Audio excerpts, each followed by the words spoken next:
En Primera de Pedro, capítulo 2, del verso 6, cita una profecía del Antiguo Testamento que se encuentra en Isaías 28, verso 16, que dice que todos aquellos que confían en Él nunca serán derribados.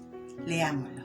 He aquí, yo pongo como cimiento en Sión una piedra probada, una preciosa piedra angular que es puesta como cimiento. Muy buenas tardes, hermanos, amigas, amigos. Les habla Marcela Parada, servidora de Catedral de la Alabanza.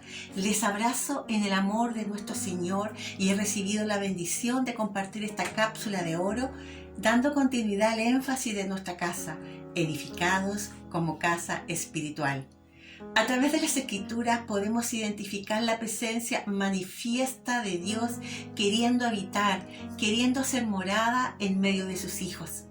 Primero, en el jardín del Edén. Segundo, en el tabernáculo hebreo y en los templos de Jerusalén.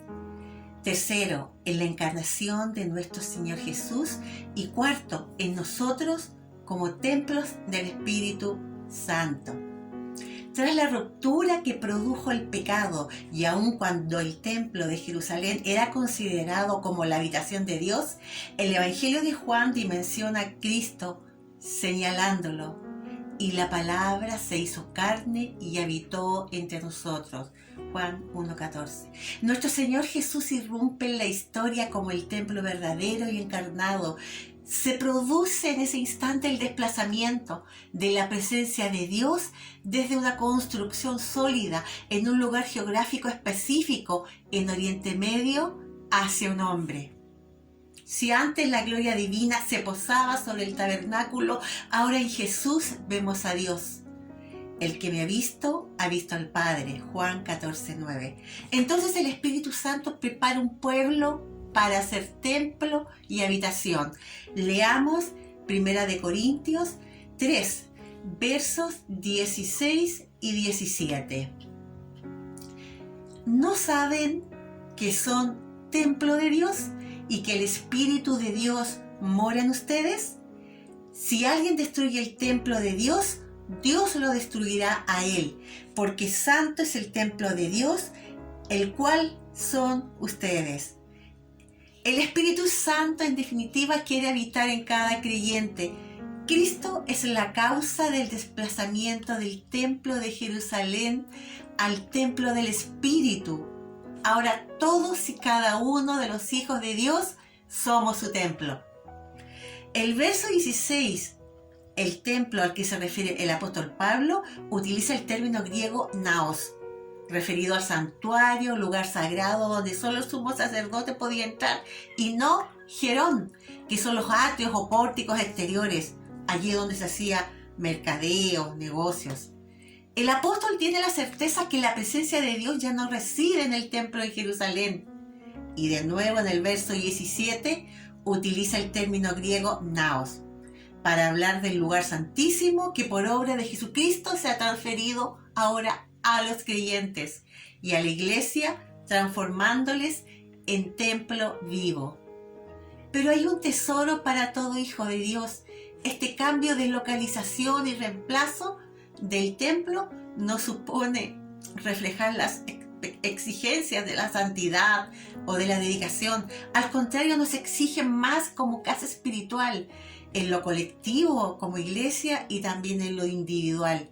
Por supuesto, sería más cómodo creer que nosotros vamos a la presencia de Dios cada vez que nos sentimos un poco más santificados, pero la realidad es que su Espíritu Santo nos habita en todo momento. Por lo que saber que Dios está con nosotros siempre es una mayor responsabilidad. Pero estos templos vivos, cuyo fundamento está en la piedra angular que es Jesucristo, ahora tenemos una misión. Debemos ser testigos y testimonio y cumplir con llevar a otros a conocer a Cristo. Nuestra vida, acciones deben atraer necesariamente a otros hacia Jesucristo, para que ellos también puedan conocer y acceder a esta salvación tan grande. Romanos 10:14 nos dice: ¿y cómo creerán a aquel de quien no han oído? ¿Y cómo oirán sin saber quién les predique? Las gentes mueren sin saber que fueron creados para ser templos del Espíritu Santo. Y si no se lo decimos, nunca tendrán la oportunidad de conocer y seguir a Jesús. En derecho, el testigo es la persona que declara ante un tribunal sobre hechos que conoce y que son relevantes para una causa. Esta declaración recibe el nombre de testimonio, que consiste en una declaración bajo juramento presentada como evidencia. Entonces, el testimonio se basará en la credibilidad y precisión de una persona. Esta persona, el testigo, tiene que tener conocimiento de primera mano y podrá entregar información legal y creíble, por lo que se transformará en alguien confiable. Leamos 1 de Juan, capítulo 1, versos 1 al 2.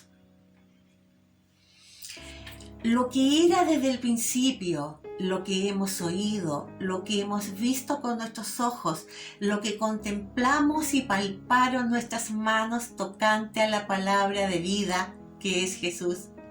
La vida fue manifestada y la hemos visto y les testificamos y anunciamos la vida eterna que estaba con el Padre y nos fue manifestada.